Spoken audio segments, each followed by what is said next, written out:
मान तालुक्यातील वावर हिरे येथील सोपान निवृत्ती गुळिक यांचा प्रथम पुण्यस्मरण दिन साजरा करण्यात आला।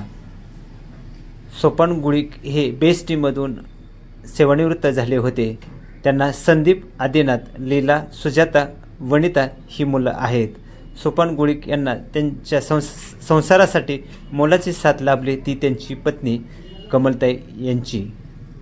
एक आपुलकीचं, माणुसकीचं नातं जोडणारं व्यक्तिमत्व म्हणून त्यांचा सर्वत्र परिचय होता। गावावर खूप मोठं त्यांचं प्रेम होतं। गावातल्या माणसाविषयी आपुलकी होती। वावर हिरे पंचक्रोशीतील एक आगळं वेगळं व्यक्तिमत्व म्हणून त्यांचा नावलौकिक होता। त्यांच्या प्रथम पुण्यस्मरण दिनानिमित्त श्री दत्त महाराज गुळिक यांची कीर्तन सेवा झाली। श्री दत्त महाराज गुळिक यांच्या कीर्तन सेवेला साथ मिळाली वावर हिरे भजनी मंडळाची। श्री दत्त महाराज गुळिक यांची कीर्तन सेवा आपण ऐकूया। आपण ही गोष्ट घेऊन जायचं की आपले आई वडील ज्यांचे आई वडील जिवंत आहे आजपासून त्यांचा आदर करायला शिका। कारण आजपासून आपल्याकडे लय लाखो धन आहे, त्यांनी कमवलेलं सुद्धा आपणही कमवतोय, पण त्याचा काय उपयोग नाही। आणि म्हणून आई वडिलांची सेवा करा। ह्या गोष्टीतून एकच गोष्ट घ्यायची आहे, आई वडिलांची असेपर्यंत, कारण ते जिवंत असे दैवत आहे, जिवंत दैवत आहे। हा मी स्पष्ट सांगतो की तुम्ही पंढरपुरा पांडुरंगाला रुक्मिणीला भेटायला जाऊ नका। बाप केवळ काशी तेने न जावे तीर्थाशी, तेने न जावे तीर्थाशी, माझे बाप केवळ काशी। किंवा पुंडलिकी काय केले, पुंडलिकानं काही यज्ञ केला, काय फार मोठं अन्नदान केलं नाही, काही केलं नाही त्यानं। पुंडलिकी काय केले, आई वडिलांची फक्त सेवा केली। आणि मला अभिमान आहे या परिवारानं दादांची आमच्या खूप सेवा केलेली आहे। आणि तुम्ही दादा कुठले नात्यात मला माहित नाही बरं का, पण तुम्ही मगा दिसले, मला वाटलं दादांचंच वर्ष श्राद्ध, दादाच आले कुठलं। मी थांबलो, क्षणभर दचकलो, कारण आमचे माझे गुरुवर्य हरिभक्तपरायण भाऊ म्हणे आप्पा अजून असावे वाटते मला, दादा असावे वाटते, किशन भाऊ असं वाटतं, हिच्या ज्या मंडळींना मी पाहिले ते असावेसे वाटतं। आणि मला त्यांना पाहता नाही आलं, माझ्या मनात फार मोठं दुःख आहे। जास्त वेळ घेणार नाही, पण खरं सांगतो आपण ते गेल्यानंतर जे काय करतोय ते सगळं व्यर्थ आहे हो माय बापानो। कीर्तन ऐकणाऱ्याने बाकीच्याने तरी लक्षात ठेवा, आता ही लोक काहीच करू शकत नाही। बुंदी लाडूच्या पंक्ती बसवशील, बुंदीच्या लाडूच्या पंक्ती बसवशील, नंतर तुझे वाया काया झिजवून तुझ्या शिरावर धरली सुखाची छाया, मिळणार नाही पुन्हा आई बापाची माया, मिळणार नाही काया झिजवून तुझ्या शिरावर। आमचे दादा ड्रायव्हर होते बरं का, त्यांचं नाव सोपान ड्रायव्हर ठेवलं होतं काय। आणि ड्रायव्हरचं काम असं असतं, लक्षात घ्या तुम्ही लोक, मी तरी कंपनीत कम्प्युटरवर आपलं निवांत काम करत होतो एसी मध्ये, मला काय रिस्क नव्हती। बरेच लोक नाना प्रकारचे काम करतात, पण सोपान दादा आमचे जो कोणी ड्रायव्हर असेल तो सकाळी मृत्यू आपल्या हातात घेतो आणि मृत्यू घेऊन तो दररोज सकाळी कामाला जातो, माघारी आला तर आपला असतो।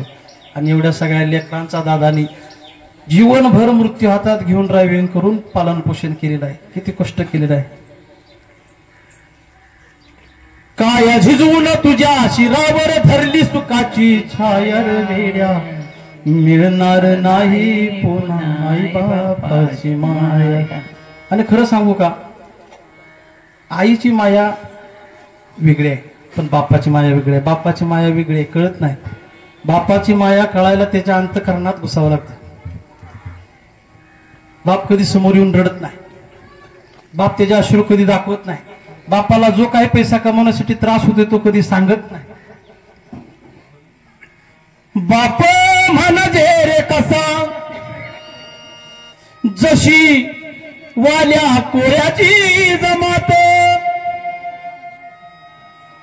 त्याच्या पापामध्ये नाही कोणी भागीदारी होत. तो जे काय कष्ट करतोय, जो काय पाप करतोय, त्याच्यामध्ये त्याचे घरचे ज्यांच्यासाठी करतोय ते मात्र त्याच्यात सहभागी नसतो. त्याला एकट्याला दुःख भोगावं लागतं. आणि खरं सांगू का, आज दादांनी बांधलेलं एवढं सुंदर घर आहे, या परिसरातलं अतिशय सुंदर घर आहे, पण मी खरं सांगतो या मुली कुणीच फिरकत नाही इकडे, कारण तिथं दादा नाही. बरोबर आहे का? कारण इथं आल्या आठवण येते. दादा गेल्यापासून ती आलीच नाही तिकडे, फिरकतच नाही. आल्यानंतर त्यांनी ही साफसफाई इथं फार बरोबर नव्हतं, सगळं त्यांनी व्यवस्थित केलं. कारण खरं आहे, बाप म्हणाचे बाप पाया तो घराचा, आई कळस त्यावर. बाप पाया, आई कळस आहे. लोकांना कळस दिसतो, काय सुंदर कळस आहे, जळजळीत सोनसा कळस दिसतो, सोजवळा. हा, कळस लय भारी दिसतो. लोक म्हणतात मंदिर किती छान आहे, मंदिराचा कळस किती छान आहे, पण मंदिराचा पाया कोणी बघत नाही. बाप घराचा तो पाया, आई कळस त्यावर. जीव खचतो ना पाया, तेव्हा कोसळते घर.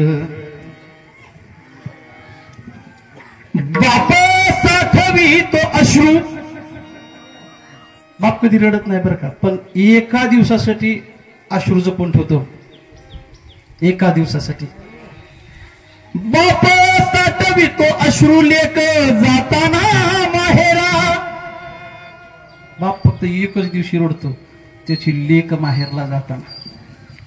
म्हणून घडीभर तू थांब गड्या, ऐक त्याची हाकर. लई अवघड हाय गड्या, उमगाया बापर, उमगाया बापर. आज आहे तोपर्यंत समजून घ्या. माझे वडील आज इथं, मी अभिमानानं सांगतो, पहाटे काकड आरतीला जायच्या अगोदर वडील म्हणले पाय दुखतोय, मी त्यांचे पाय दाबले, मी गेले. ते वडील समोर आहे, तुम्हाला सांगण्यासाठी नाही, याची देही याची डोळा, उदाहरण तुमच्या समोर आहे. उगा अभिमान म्हणून सांगत नाही, लोकांना सांगायसाठी मी पुशारक्या करत नाही. पण तुम्हाला मी खरं सांगतो, आई वडिलांसाठी भल्या मोठ्या पगाराची नोकरी सोडून आलेलो आहे. आई वडिलांची सेवा करायची आहे. मग कारण लय पैसे भेटतील हो, भरपूर पैसे कमवतील, पण परत ते आई वडील नसतील त्याचा काय उपयोग नाही. पुंडलिकानं जे केलं तेच करणार. काय होतील, जगाचा बाप माझ्या पाठीशी आहे. विश्वास आहे, काही कमी पडणार नाही. आणि म्हणून नको नको मना गुंतू माया जाळी, काळ आला जवळी ग्रासावया.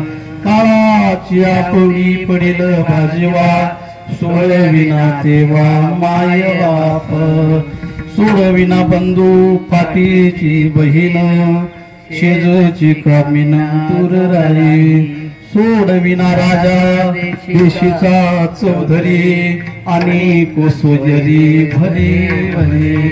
तुका म्हणी तुझ सोडविना कोणी, एका चक्रपाणी वाचून या. तो पांडुरंग तुम्हाला सोडवणार आहे, त्या पांडुरंगाचं भजन करा. आणि पांडुरंग म्हणजेच अवतार पांडुरंग, नाम ठेविले ज्ञानी. आणि ज्या संतांमुळे हे आपण करू शकलो, त्या संतांचं मोठ्या प्रेमानं आदरानं नाव घेऊ. ज्ञानेश्वर माऊली, ज्ञानराज माऊली, तुकाराम ज्ञानेश्वर माऊली. ज्ञानेश्वर ज्ञानेश्वर महाराज ज्ञानेश्वर माऊली, ज्ञानराज माऊली, तुकाराम